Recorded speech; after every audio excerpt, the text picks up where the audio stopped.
दोस्तों, इस वक्त मैं गुजरात के मांडवी बीच पर हूं और मैं आप लोगों को बताऊं कि गुजरात की OMG वाली बात पता है क्या है कि इसकी जो कोस्टल लाइन है वो 1600 किलोमीटर की, यानी कि इंडिया की सबसे बड़ी कोस्टल लाइन है। कमाल है भैया, गुजरातियों ने तो कमाल ही कर दिया। और अभी अभी आपने देखा कि रिद्धीश ने कैसे 25 लाख रुपए की बाइक जो है 8 लाख रुपए में बना दी। गुजराती भैया कमाल होते हैं, कमाल। हाँ, थैंक यू थैंक यू। अरे क्या हो गया? जाओ दो मोटा भाई, आ खाओ। हाँ, हेलो यार। अरे थैंक यू यार, थैंक यू वेरी मच। ये देखो कितना OMG देश है मेरा इंडिया। कमाल के लोग हैं यहाँ पे। मैं बताऊं, जितने इंडियंस हैं उनके दिल का जो ब्लूटूथ है ना, वो हमेशा शेयरिंग के लिए ऑन रहता है। आपको पता है कि अहमदाबाद में कुछ गुजरातीज हैं जो पूरे हिंदुस्तान को सेवा कैफे बनाना चाहते हैं। अब ये सेवा कैफे क्या है ये आप खुद ही देख लीजिए। इमेजिन कीजिए एक ऐसा रेस्टोरेंट जहां आप नॉर्मल रेस्टोरेंट की तरह मेन्यू से फूड ऑर्डर करते हैं और अलग अलग क्विजीन एंजॉय करते हैं, पर एक डिलीशियस मील के बाद आपको मिलता है एक एम्प्टी एनवेलप जिसमें बिल नहीं होता क्योंकि आपका मील एक गिफ्ट है। क्यों इम्पॉसिबल लग रहा है? लेकिन ऐसा रोज रियल में होता है अहमदाबाद के सेवा कैफे में। आज हम बिजनेस की बात करें तो प्रॉफिट, ग्रोथ और एक्सपेंशन ही सबकी प्रायोरिटी होती है, पर मानव सदन, ग्राम श्री और स्वच्छ सेवा जैसे NGOs द्वारा चलाई जाने वाली सेवा कैफे थोड़ी हटके है। पिछले 11 सालों से ये कैफे पेड फॉरवर्ड मॉडल या गिफ्ट इकोनॉमी फॉलो कर रहा है। अब आप लोग सोच रहे होंगे ये गिफ्ट इकोनॉमी है क्या? गेस्ट का मील खाने के बाद उन्हें अपने खाने का बिल पे नहीं करना होता। एक्चुअली उनका बिल कोई पहले से ही भर के उन्हें गिफ्ट कर चुका है। उन्हें बस अपने मन से किसी और कस्टमर के लिए जितना उनका मन करे उतना अमाउंट गिफ्ट करना होता है और इस चेन को आगे बढ़ाना होता है। सो सेवा कैफे एक विचार है जहाँ पर जो गेस्ट है उसको सर्व करते हैं प्रेम के साथ। वॉलंटियर्स वहाँ पर आते हैं, खाना बनाते हैं और एकदम प्रेम से खिलाते हैं। जैसे हमारे गांव में कोई भी मेहमान आता है, अतिथि देवो भव के भाव से, ऐसे भाव से खिलाए खाने की कोई पैसों में मूल्य नहीं आंक सकता।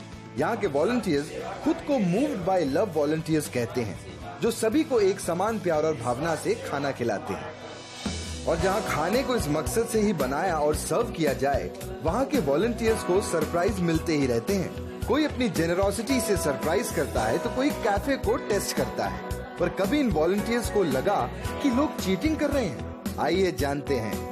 होता भी है, कई बार बहुत सारे स्टूडेंट्स आते हैं, कई लोग आते हैं जो पहली बार आते हैं तो लगता है अच्छा यहाँ पर बिल नहीं है, तब तो हम बिल्कुल खाना खा लेते हैं। हम जब पहली बार आए थे तो मेरे मन में ये था कि मैं पे नहीं करूंगी, आज फ्री में खा के जाऊंगी, लेकिन इंस्टेड हम लोग ज्यादा पे करके गए क्योंकि हमें इस जगह से इतना प्यार हो गया कि हम ऐसे खाली हाथ ऐसे छोड़ के नहीं जा सकते थे। Seva cafe Thursday to Sunday evening 7 to 10 open रहता है या जब तक 50 गेस्ट सर्व नहीं हो जाते। मंथली बेसिस पे इनकम और एक्सपेंडिचर्स टैली किए जाते हैं। मंथ एंड में कलेक्ट हुआ प्रॉफिट चैरिटी के लिए यूज होता है। ये पूरी तरह से वॉलंटियर्स की हेल्प से चलता है। स्टूडेंट से लेकर प्रोफेशनल्स तक, यहाँ तक कि टूरिस्ट भी यहाँ वॉलंटियरिंग करते हैं। अगर आप यहाँ आकर वॉलंटियर करना चाहते हैं तो अपना टैलेंट आप बहुत तरीके से दिखा सकते हैं। अगर आपको कुकिंग का शौक है तो खाना बनाएं, बर्तन अच्छे से धो लेते हैं तो वो भी इंतजाम है। आपको खिलाने का शौक है तो सर्विंग आपके लिए परफेक्ट होगा। अरे भैया एक बार मन तो बनाइए सेवा करने का। सेवा कैफे में अपॉर्चुनिटी की कमी नहीं है।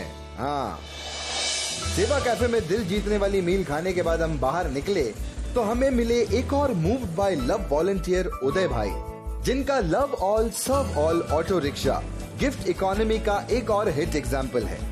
2010 से हफ्ते में 6 दिन उदय भाई पैसेंजर्स को उनकी डेस्टिनेशन पर छोड़ते तो हैं, पर उनके लिए अपने ऑटो का मीटर डाउन नहीं करते। मेरी ऑटो में जो भी राइड्स करता है, जहाँ बिठाने के बाद में जहाँ उनका स्टॉप आता है वहाँ पे उनको ड्रॉप करता हूँ, तो उतरने के बाद मैं उनको एनवेलप देता हूँ। उनका जो डील करे वो पे करते। कोई 5 रखता है, कोई 50 भी रखता है, कोई 500 भी रखता है। यानी ऐसे कॉन्सेप्ट से ये जुड़ी हुई है ऑटो सेवा की प्रवृत्ति से। उदय भाई की ऑटो राइड सच में एक यूनिक एक्सपीरियंस है। अंदर बैठते ही आपको पानी, स्नैक सब अरेंजमेंट्स हैं। आप अपने सफर के दौरान ऑटो में लिखे इंस्पिरेशनल कोट्स पढ़कर सफर को मंगलमय कर ही सकते हैं। शायद आपको लाइफ में भी एक नई इंस्पिरेशन मिल जाए। अगर आप भी कभी अहमदाबाद में हो तो उदय भाई के ऑटो में बैठकर सेवा कैफे जरूर आएं और यहाँ के इन मूव्ड बाय लव वॉलंटियर्स की पैम्परिंग और टेस्टी फूड जरूर एक्सपीरियंस कीजिए। और बिल आने पर क्या करना है ये तो आपको अच्छे से पता है। यार ये सेवा वालों ने तो कमाल ही कर दिया। मैं तो कहता हूँ लाइफ में हमें किसी ना किसी की सेवा जरूर करनी चाहिए।